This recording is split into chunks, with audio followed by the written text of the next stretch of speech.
por eso, sí. Después de ahí empieza como... Bueno, a algunos en cinemática también se les complica, así que podría ser como un poquito de todo. Quizás a algunos se les complicó desde antes. Bueno, a ver, primero que nada, vamos a empezar con esta duda. Hay muchos que por ahí tienen esta duda de... La verdad es que a mí no me gusta ninguna de las imágenes que hay, por eso les hago un dibujito sencillo para que se pueda entender de la diferencia entre hifa y micelio. Si ustedes se fijan, el crecimiento de la mayoría de los hongos se dan así como en ramificaciones, ¿sí? O sea, si ustedes se fijan, googlean y ven el cuerpo de un hongo, se ven como en ramificaciones. Cada una de estas ramas se le llama hifa. O sea, hifa es cada una de las partes del cuerpo fúngico. Eso quiere decir que toda la ramificación completa le voy a llamar micelio, ¿sí? Esa es la diferencia entre hifa y micelio. Cada uno de estas hifas a la vez, bueno, yo acá se los he dibujado como una línea, pero si ustedes lo ven, tienen algunas hifas que se ven así, se ven como separadas.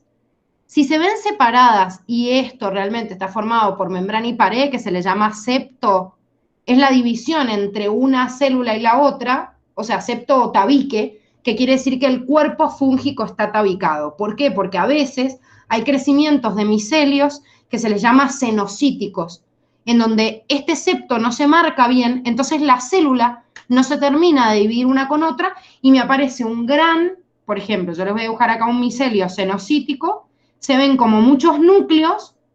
Entonces, claro, yo lo veo a simple vista y digo, ah, esto es pluricelular, pero en realidad no, es una sola célula que tiene muchos núcleos. Si no están los septos, entonces a ese micelio es al que se le llama cenocítico. Significa muchos núcleos que han hecho muchas mitosis, pero no han hecho la parte de citocinesis. ¿Se entiende? Sí, sí, se entiende, gracias. Bien, no, de nada. Y bueno, y ahora, Agus, vemos tu duda porque tenemos que ver ahora recién a los líquenes, ¿sí? La duda entre la parte del componente de micobionte y ficobionte. De esto entonces, de lo que habíamos visto hasta ayer, ¿no hay ninguna otra duda? Gise, yo tengo una duda muy tonta. ¿Viste el hongo este, el del pan? Sí. Eh, Cuando vemos eso, ¿es como un solo organismo o es como que hay varios, digamos, en todo lo del pan? Eso lo que estás viendo es un solo organismo.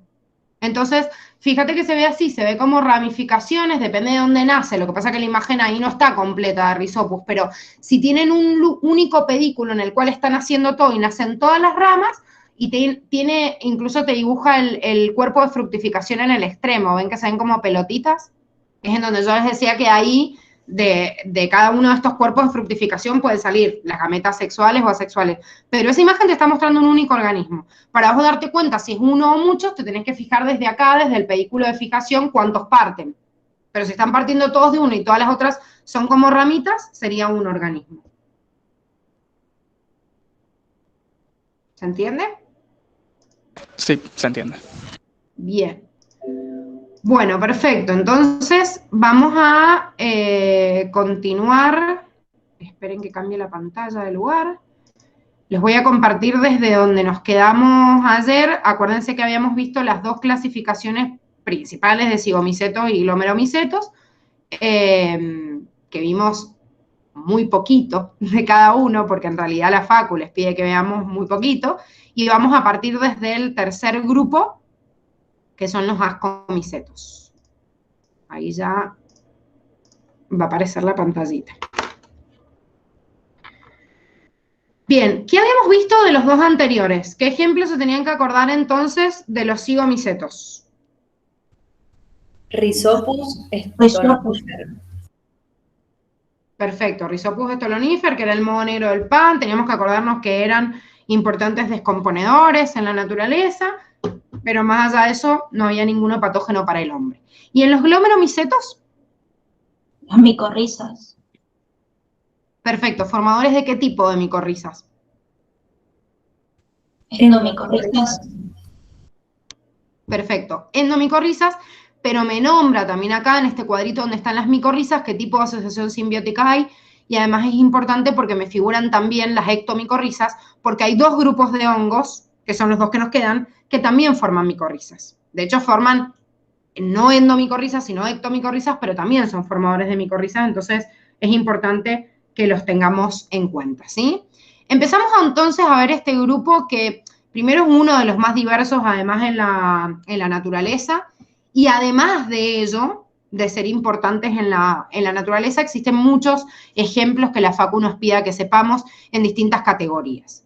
Dentro de estos ascomicetos, por ejemplo, hay algunos hongos que son simplemente de vía libre, y yo los voy a distinguir porque como hay algunos que son por ahí microscópicos, es más difícil verlo, pero en los macroscópicos por ahí nos es más fácil, reciben el nombre ya que su espora de tipo sexual tiene esta forma de saquito o asco, ¿sí? Por eso el prefijo de ascomiceto, ¿sí? Esto que estamos viendo acá es una espora sexual de un hongo que se le llama ascoespora y es de donde viene el nombre de estos organismos. Sin embargo, la mayoría son pluricelulares o multicelulares, pero acá también dentro de este grupo de los ascomicetos están las levaduras, ¿sí? Que la levadura, habíamos dicho que era el único hongo unicelular, el único tipo de hongo unicelular que nosotros vamos a ver, porque ya van a ver que en realidad, digamos, no existe un solo tipo de levadura, pero parece que cuando nosotros terminamos de ver esta unidad, parece que fuera la única levadura que hay. Pero hay una levadura también muy importante, que yo se las voy a nombrar, no está en el Power, pero que también es de importancia, pues es de importancia medicinal, y la van a tener en otras unidades más adelante. Entonces, ¿por qué son importantes estos ascomicetos? Por un lado, tienen mucha importancia ecológica. ¿Por qué? Porque cerca del 40% de estos ascomicetos son formadores de un tipo de asociación simbiótica que se llama líquen. La micorriza era una asociación entre un hongo y una planta, ¿sí? Una raíz de una planta vascular. Bueno, el líquen es una asociación también entre un hongo, pero un componente productor que se le llama ficobionte y que puede ser o una alga verde o una cianobacteria. Hay muchos tipos de líquenes. No tenemos que saber el nombre de ninguno, chicos, pero se les pone como nombres vulgares. Recuerden que no tiene un nombre científico con nomenclatura binomial porque no son organismos, no es una especie biológica. Sigue siendo una asociación simbiótica. El ejemplo que ustedes tienen acá, que es la gráfica que está en el cuadernillo, que se los pone el cuadernillo de la facultad, me está mostrando una asociación entre una alga verde, no una cianobacteria, porque son más chiquititas y más microscópicas, pero esto que dice capa algal sería todo el ficobionte. Y esto que se ve como córtex superior y córtex inferior sería una proliferación del micobionte, o sea, del componente fúngico. Generalmente se ponen así, como sanguchitos, ¿sí? Y crecen. Las asociaciones entre algas y entre estos hongos, estos ascomicetos, generan formaciones macroscópicas, que muchas veces lo vemos, parecen como que tienen el aspecto como de un musgo, o sea, un tapiz verde que está cubriendo determinadas rocas. Ojo, que a veces pueden ser musgos, y ojo que los musgos son plantas, no son líquenes, ¿sí? Se ven así como esa capa verde que está cubriendo, pero muchas veces los líquenes, como son los primeros que llegan a un territorio, a la roca desnuda, al suelo desnuda, y ahí empiezan a poblar y modifican las condiciones para que después se implanten, por ejemplo, algunos vegetales como principales productores, son marcadores de importancia ecológica porque incluso utilizan determinados nutrientes para proliferar y me pueden marcar como cuánta contaminación de un determinado nutriente hay en una zona. Por ejemplo, hay líquenes que arman o proliferan mucho con la presencia de fosfatos. Entonces, a veces se liberan en determinados ecosistemas muchos detergentes con fosfato que son tóxicos en el ecosistema y empieza una proliferación excesiva de los líquenes. Entonces, yo puedo utilizarlos para medir la contaminación ambiental. O sea, porque este líquen específico que ama el fosfato empieza a crecer mucho en base a cómo estaba antes y yo digo, che, ¿qué pasó? Hay algo que me está contaminando de fosfato el territorio y por eso empiezan a proliferar los líquenes y obviamente puede ser, así como es un factor limitante para ellos, puede ser algo negativo o tóxico para el crecimiento de otras especies. Entonces, tiene mucha importancia ambiental debido a esto.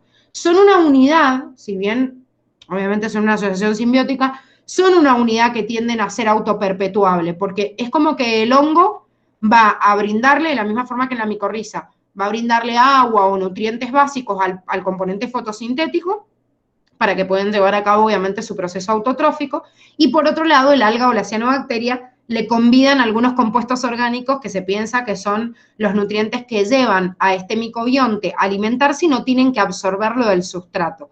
Entonces, como son una unidad que es autoperpetuable, permiten en una roca virgen, en un suelo básico, mientras que, a ver, les llegue la condición de agua que necesitan o mínimos nutrientes inorgánicos, pueden empezar a desarrollarse y crecer. ¿Se entiende? Sí, se entiende. Agus, vos que tenías la duda de micobionte y ficobionte, ¿se entiende?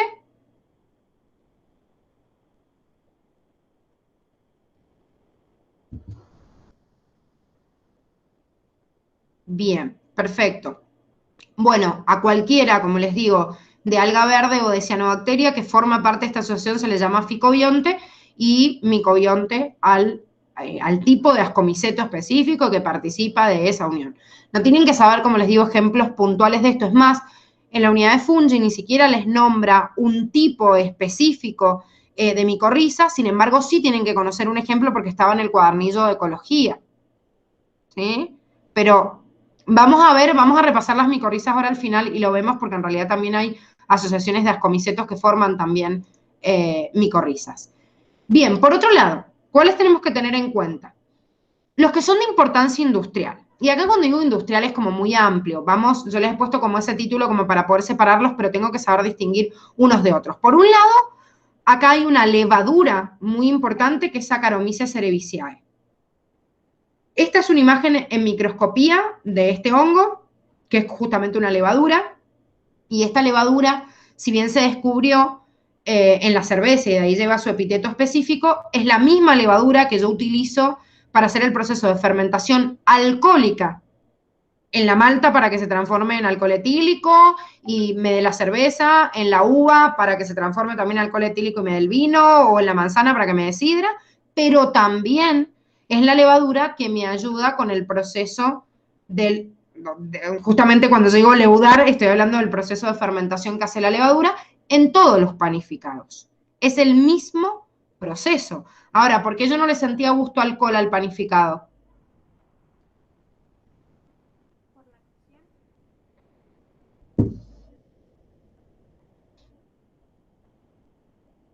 Porque es otro sustrato que estoy usando, no sé si sustrato es la palabra, pero nutriente. Sí, pero se transforma en alcohol igual. ¿Dónde está ese alcohol etílico en el pan?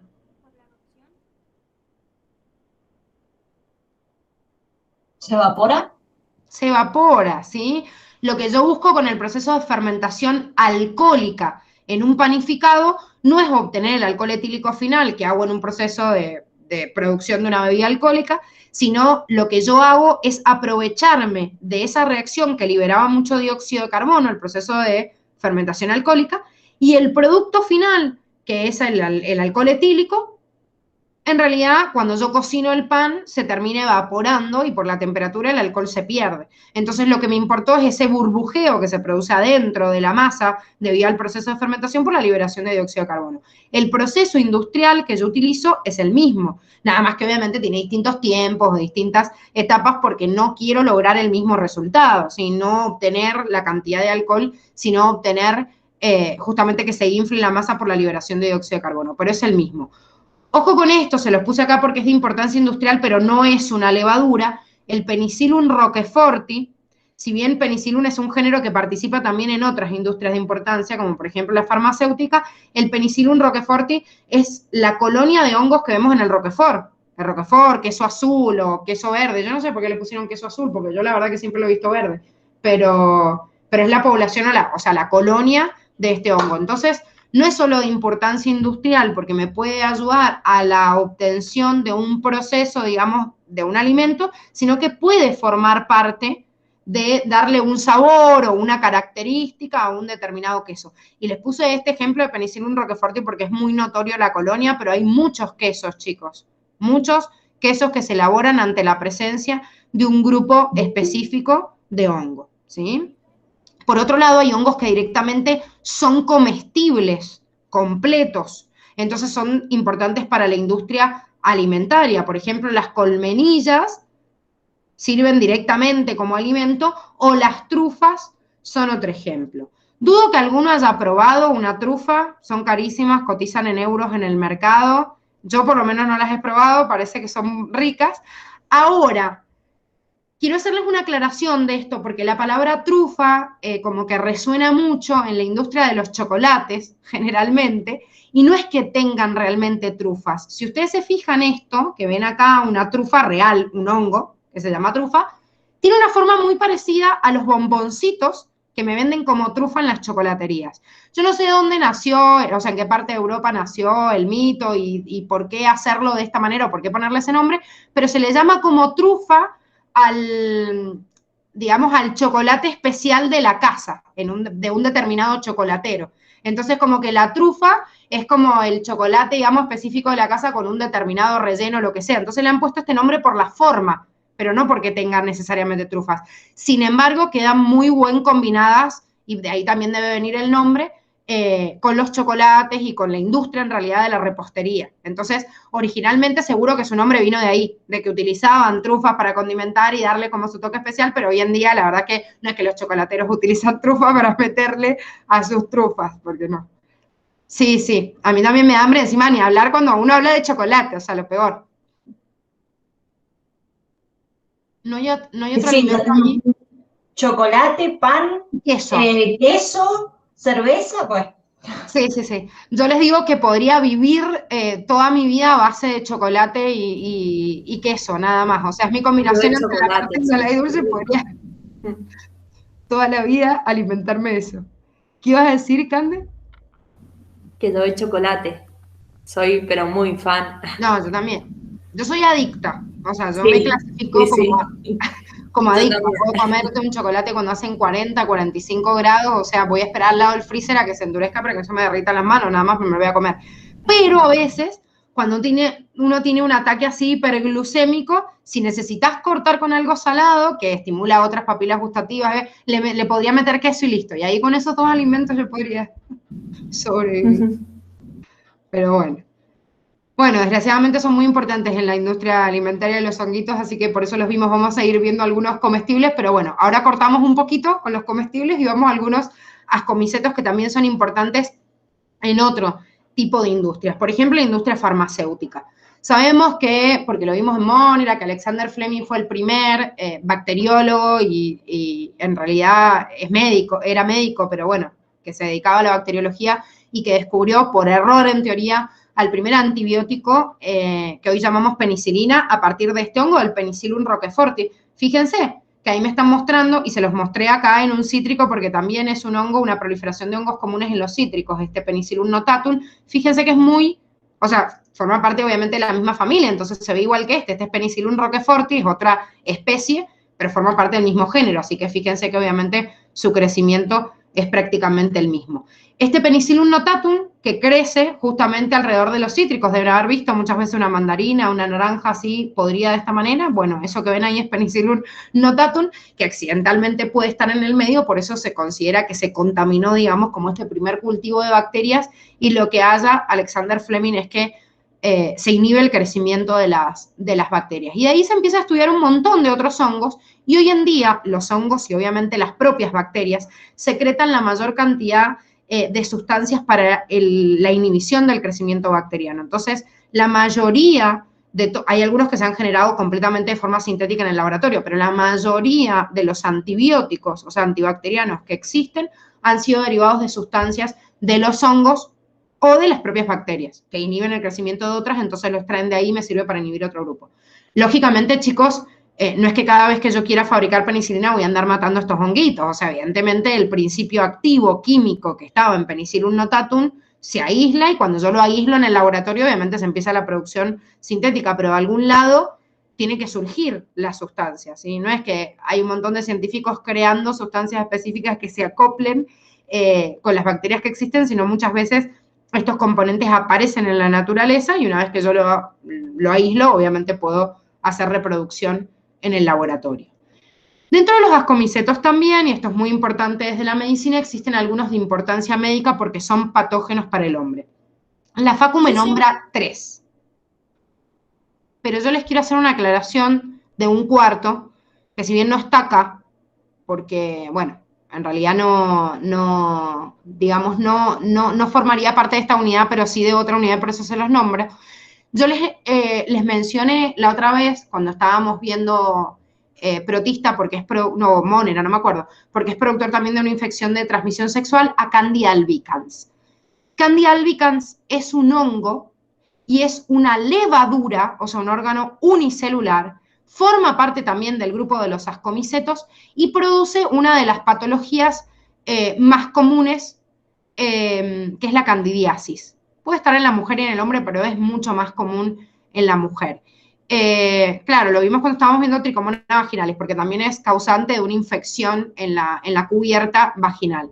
Sepan que está acá como para ubicarse un poquito, que también es un tipo de ascomiceto, además es una levadura y es un órgano unicelular, pero como les digo, no está en esta unidad, pero lo vamos a ver en las infecciones de transmisión sexual cuando veamos reproductor.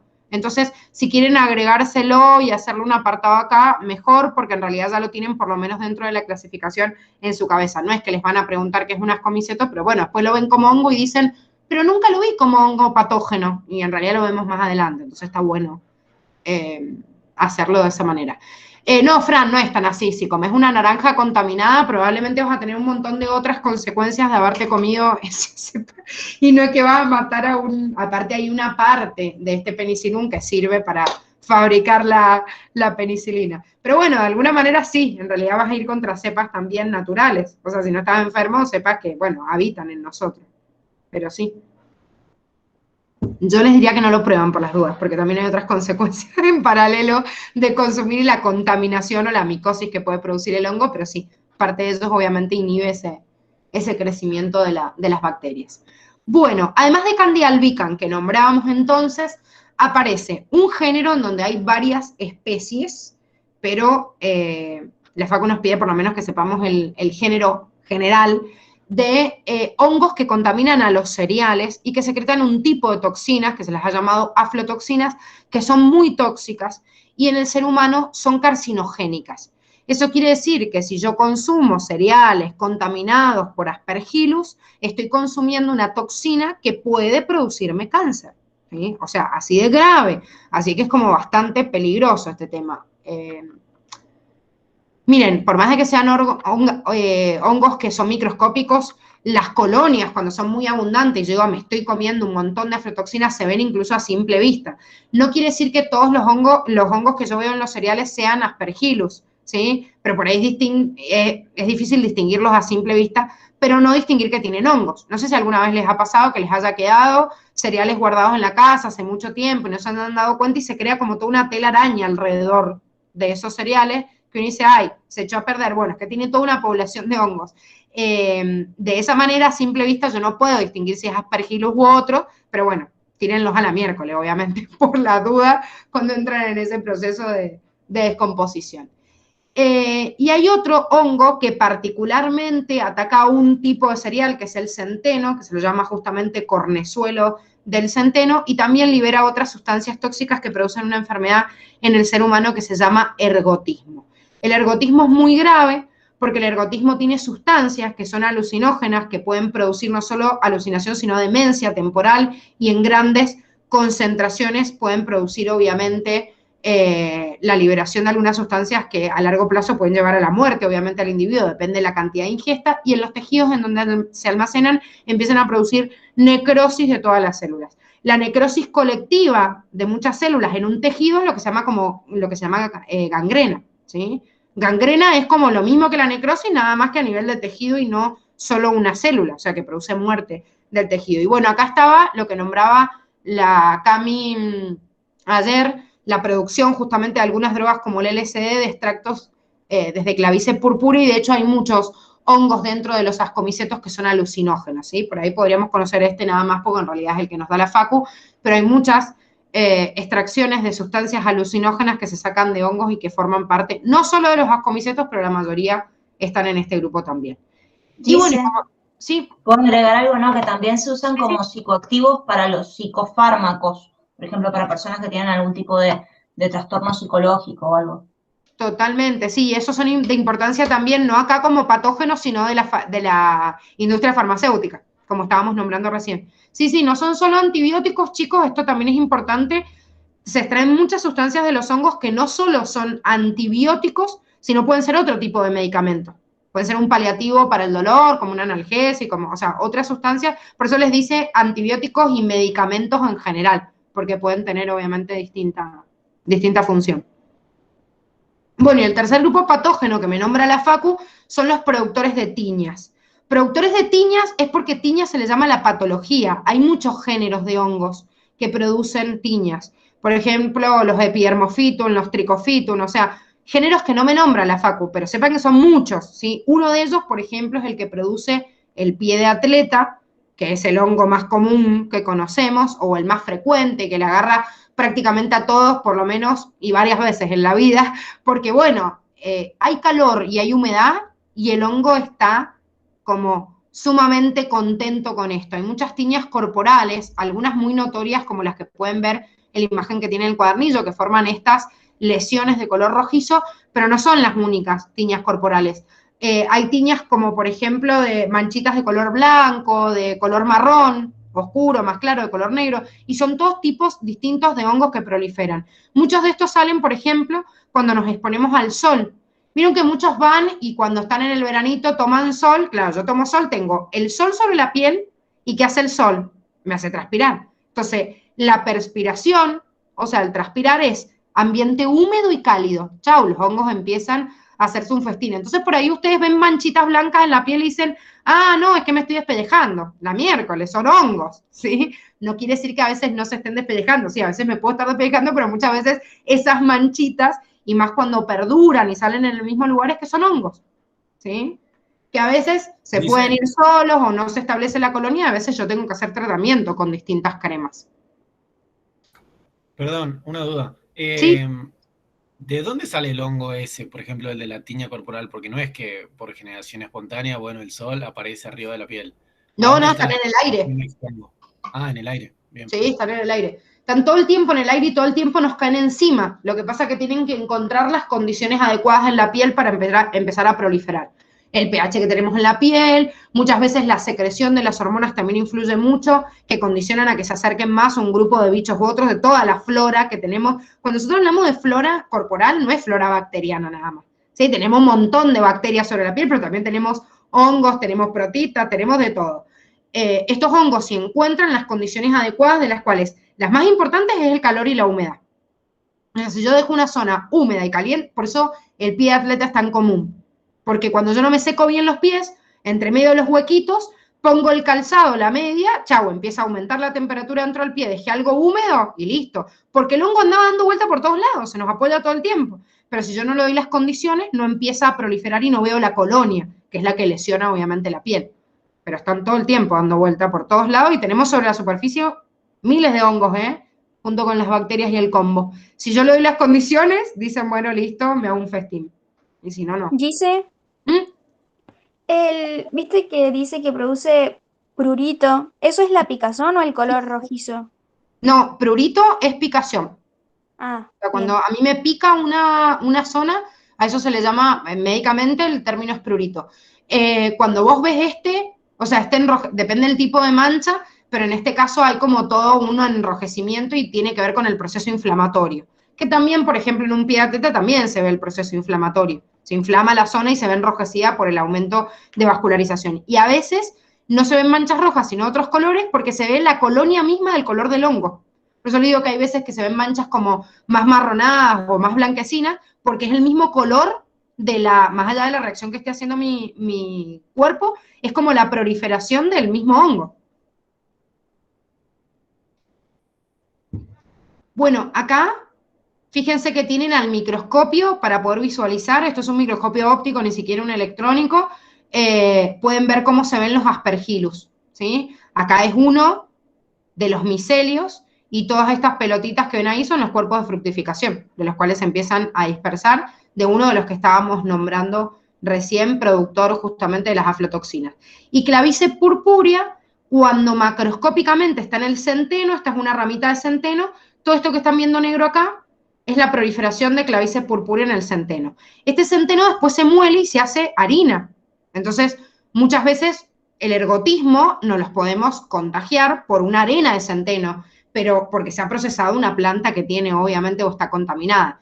Lógicamente, digo, a ver, nosotros no hacemos harina de centeno, la podemos como comprar o consumir en algún alimento. Lógicamente esto, si se muele accidentalmente, tiene que pasar por un proceso de control bromatológico antes de llegar al mercado. Entonces, si hay harina contaminada, obviamente se tiene que descartar antes de que se comercialice. Por eso tampoco es que todo el mundo anda teniendo ergotismo. Pero digo, acá está la forma en la cual se ve contaminada el centeno. Y eso sí, para los productores es bastante perno porque, como muchos de los hongos, son muy contagiosos. Entonces, si una planta está infectada, me va a infectar todo y, bueno, voy a tener que erradicar con el cultivo, meter, obviamente, antimicóticos y empezar de cero.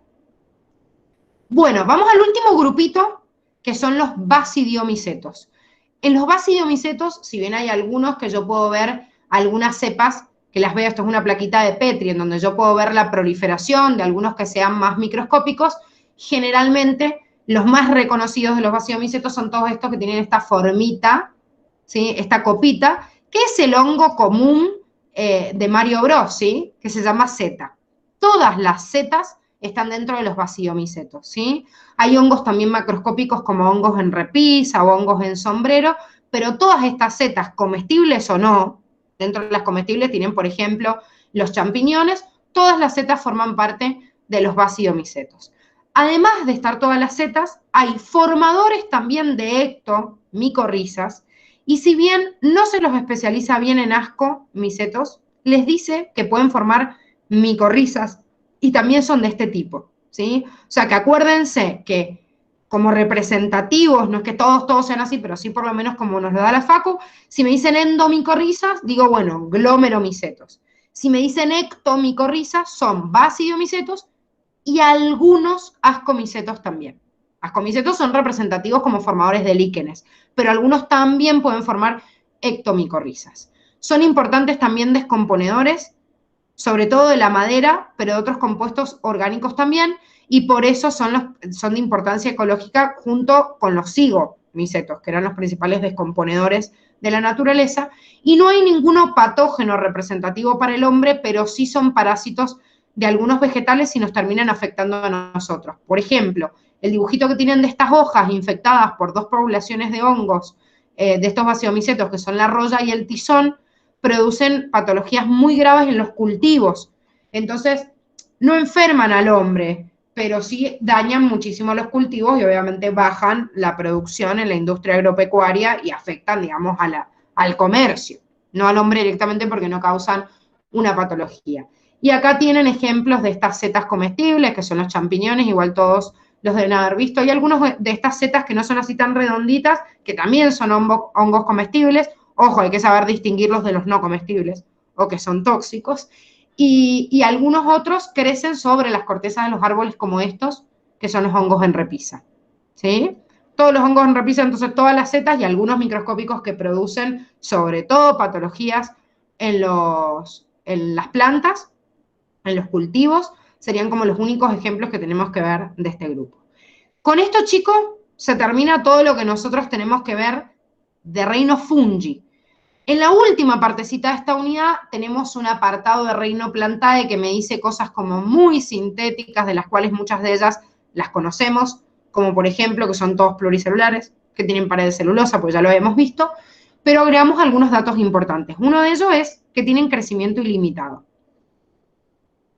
Si la planta tiene las condiciones, el sol, o sea, la energía necesaria, los nutrientes inorgánicos, bueno, todo lo necesario, hacen un crecimiento de tipo ilimitado. Por eso hay árboles que por ahí duran 200, 300 años. O sea, si yo tengo las condiciones en el medio, crecen todo lo que pueden. Esto no existe en los animales, que por ejemplo son pluricelulares complejos, porque hay un crecimiento, por ejemplo, de un endoesqueleto o de un exoesqueleto que lo limita, un patrón hormonal que va variando y que dice, no, en esta etapa se crece más, en otro se crece menos. Esto en las plantas no existe y crecen todo lo que pueden, ¿sí? Eso significa crecimiento ilimitado, bajo obviamente los factores limitantes del ambiente, ¿sí? Pues si no existirían plantas de hace miles de años, y bueno, no, las plantas también se mueren y se reciclan, pero crecen todo lo que pueden dependiendo obviamente de los límites de crecimiento que tiene cada una de las especies. Sabemos que todos son autótrofos y fotosintéticos, tienen alternancia de generaciones, lo vimos también en la unidad de ciclo celular, incluso son los que tienen más marcada la alternancia sexual y asexual,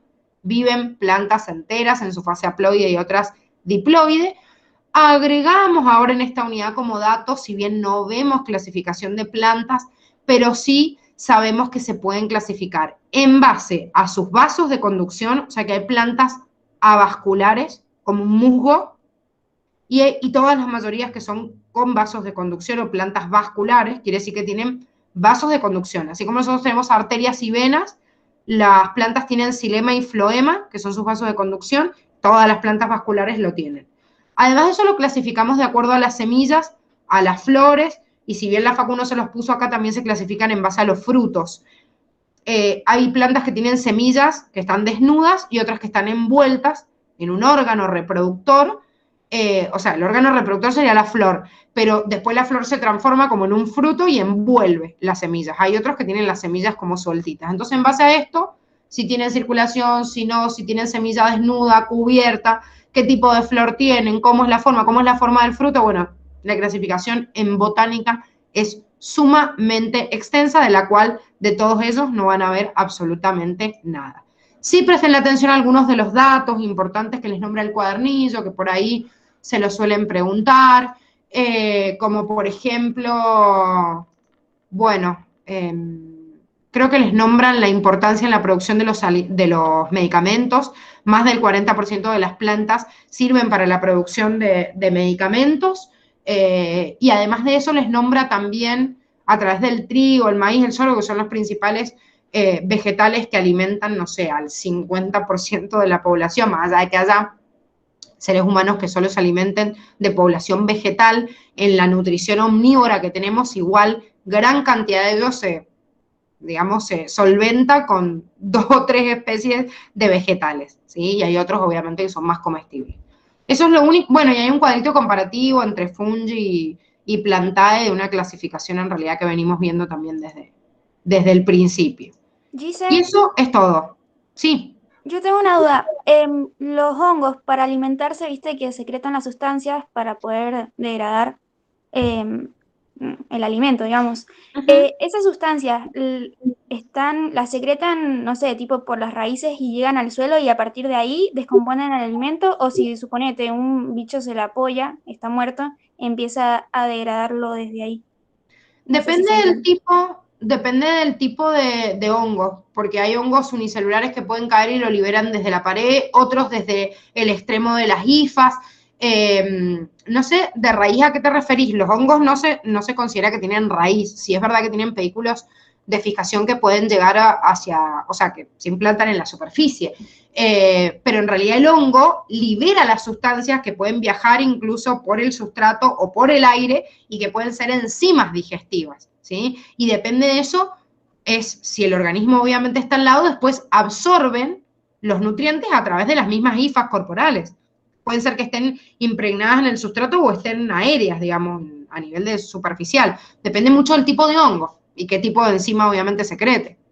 Claro, es que como pensé quizás lo absorbían desde el suelo, dije si alguno tiene algún, o sea, algún animal muerto ahí que puede descomponer, pero por ejemplo, en las setas que se le apoya en la parte de arriba, si lo absorbes desde el suelo, pensé quizás desde ahí no pueda absorberlo, digamos. Claro, los hongos descomponedores que están en este grupo generalmente no tienen esta forma de seta y crecen de forma subterránea, y en ese caso que vos estás hablando de esos hongos descomponedores, sí lo hacen desde el suelo, Claro, porque van bien, descomponiendo desde lo que cayó en el sustrato.